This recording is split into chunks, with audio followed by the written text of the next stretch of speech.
Hello दोस्तों, welcome to my YouTube channel R M unique classes. तो दोस्तों, आज का हमारा वीडियो है डिलेड एंट्रेंस एग्जाम के लिए वीवीआई क्वेश्चन, जो कि 3 अप्रैल 2024 को पूछा गया था कि पानीपत का प्रथम युद्ध कब हुआ था। तो इसी से रिलेटेड सभी क्वेश्चन हम लिख दिए हैं ताकि आपको अगले एग्जाम में दिक्कत ना हो। तो दोस्तों, चलिए वीडियो को स्टार्ट करते हैं। क्वेश्चन है, पानीपत का प्रथम युद्ध कब हुआ था। तो पानीपत का प्रथम युद्ध 1526 ईस्वी में हुआ था। ये भी जान लीजिए कि किनके किनके बीच हुआ था। तो दोस्तों, पानीपत का प्रथम युद्ध हुआ था बाबर और इब्राहिम लोदी के बीच हुआ था। पानीपत का प्रथम युद्ध बाबर और इब्राहिम लोदी के बीच हुआ था। कब हुआ था? तो 1526 ईस्वी में हुआ था। दोस्तों, प्रथम युद्ध समाप्त हुआ। अब चलते हैं द्वितीय युद्ध पर। द्वितीय युद्ध हो सकता है अगला एग्जाम में पूछ देवे। तो पानीपत का द्वितीय युद्ध 1556 ईस्वी में हुआ था। किसके किसके बीच हुआ था? पानीपत का द्वितीय युद्ध 1556 ईस्वी में किसके किसके बीच? तो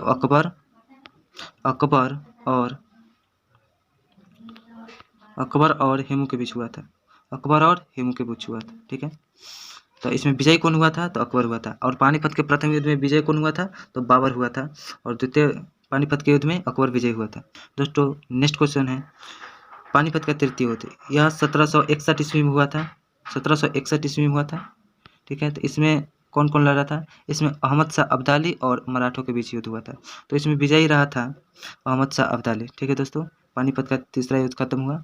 इसमें हम लोग क्या जाने थे कि पानीपत का प्रथम युद्ध में बाबर जीता था युद्ध में, और पानीपत के द्वितीय युद्ध में अकबर जीता था, और पानीपत के तृतीय युद्ध में अहमद शाह अब्दाली जीते थे। ठीक है, तो दोस्तों, पानीपत का तीनों युद्ध समाप्त हुआ। अब नेक्स्ट क्वेश्चन है, 3 अप्रैल 2024 को पूछा गया था आपका, विटामिन ए का वैज्ञानिक नाम क्या है? विटामिन ए का वैज्ञानिक नाम क्या है? तो विटामिन ए का वैज्ञानिक नाम है रेटिनॉल। जिन का एग्जाम था 3 अप्रैल का, रेटिनॉल अगर ऑप्शन में है था, तो अगर आप मारे हैं रेटिनॉल तो आंसर क्या होगा? सही हो जाएगा। तो दोस्तों, इसी से रिलेटेड अगला है, विटामिन बी1 का वैज्ञानिक नाम क्या है? वैज्ञानिक नाम या रासायनिक नाम, दोनों का मतलब वही। तो विटामिन बी1 का है रासायनिक नाम थायमीन। उसके बाद विटामिन बी2 का रासायनिक नाम है, स्क्रॉल करते इधर, हाँ, विटामिन बी2 का वैज्ञानिक नाम है राइबोफ्लेविन। विटामिन बी का क्या नाम है? राइबोफ्लेविन नाम। ठीक है दोस्तों, अब चलते हैं विटामिन सी की, जो कि बहुत इंपॉर्टेंट है।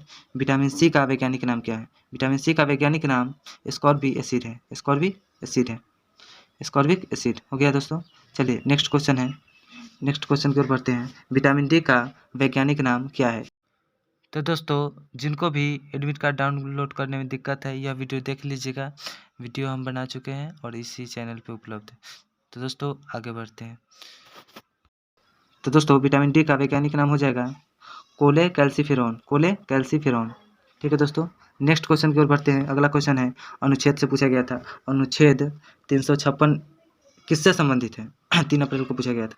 तो दोस्तों, अनुच्छेद 356 राज्य के राष्ट्रपति शासन से संबंधित है। दोस्तों, एक और अनुच्छेद जान लीजिए कि अगर पूछेगा अनुच्छेद 300 मतलब सीधे 66 पूछेगा, अनुच्छेद 66, तो ये किससे संबंधित है? उपराष्ट्रपति से। ठीक है, उपराष्ट्रपति से। अगला क्वेश्चन है, प्रोटीन की फंडामेंटल यूनिट है। आंसर हो जाएगा एमिनो एसिड। इसका आंसर हो जाएगा एमिनो एसिड। ठीक है दोस्तों, नेक्स्ट क्वेश्चन है, इसरो की स्थापना कब हुआ था? ये भी पूछा गया था 3 अप्रैल को। इसरो की स्थापना है 1969 ईस्वी में हुआ था। कौन किया था? तो विक्रम ए साराभाई। कौन किया था दोस्तों? तो विक्रम ए साराभाई। ठीक है दोस्तों, नेक्स्ट क्वेश्चन है, फूलों के अध्ययन को क्या कहा जाता है? पक्षियों के अध्ययन को क्या कहा जाता है? दोस्तों, पक्षियों के अध्ययन को कहा जाता है एरियोलॉजी। ये क्वेश्चन पूछा गया था 3 अप्रैल के। तो हम सोचे कि अध्ययन वाला जितना क्वेश्चन है, कल्चर वाला जितना क्वेश्चन है, वो लिख देते हैं ताकि आपको दिक्कत ना हो। ठीक है दोस्तों, तो नीचे देखिए, नेक्स्ट क्वेश्चन है, फूलों का अध्ययन क्या कहलाता है? फूलों का अध्ययन क्या कहलाता है? फूलों का अध्ययन, फूल का वर्ड क्या होता है? Flower means floriculture. फ्लावर मतलब फ्लोरिकल्चर।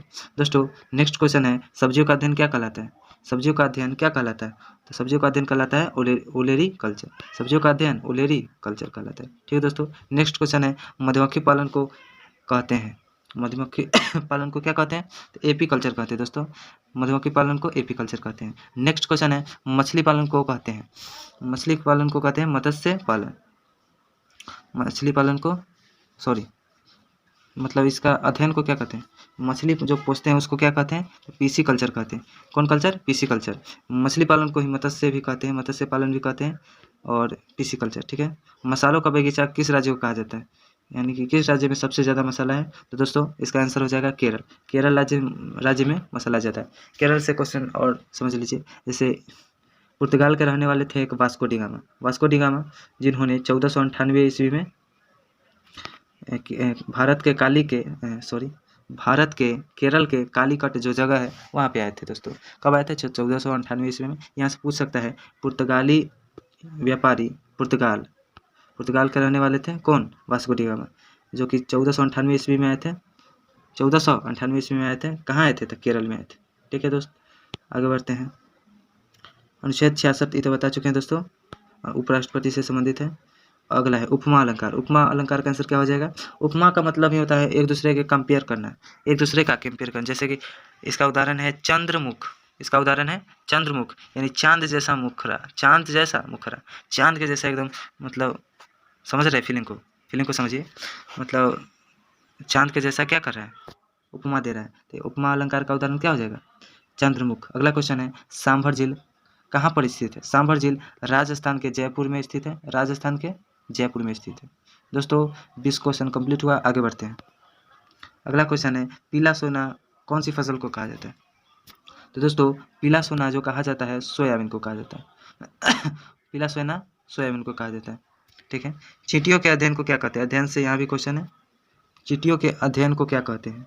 देखिए यहाँ से अध्ययन है, चींटियों के अध्ययन को क्या कहते हैं दोस्तों? तो चींटियों के अध्ययन को करते हैं मिर्मेकोलॉजी, मिर्मेकोलॉजी, मिर्मेकोलॉजी, ठीक है दोस्तों। अगला है मकड़ियों के अध्ययन को क्या कहते हैं? ऑर्कोलॉजी, मकड़ियों के अध्ययन को ऑर्कोलॉजी। नेक्स्ट क्वेश्चन है, झारखंड में कौन सा अयस्क मिलता है? झारखंड में यूरेनियम मिलता है। कौन सा अयस्क है? यूरेनियम मिलता है। अगला क्वेश्चन है, रोवर्स कप कौन से खेल से संबंधित है? तो दोस्तों फुटबॉल से संबंधित है। रोवर्स कप किसको दिया जाता है? मतलब फुटबॉल जो खेलता है उसमें विजयी होता है, फुटबॉल में जो विजयी होता है उसे कौन मिलता है? तो ये रॉबर्ट कप। क्या मिलता है दोस्तों? रॉबर्ट कप मिलता है।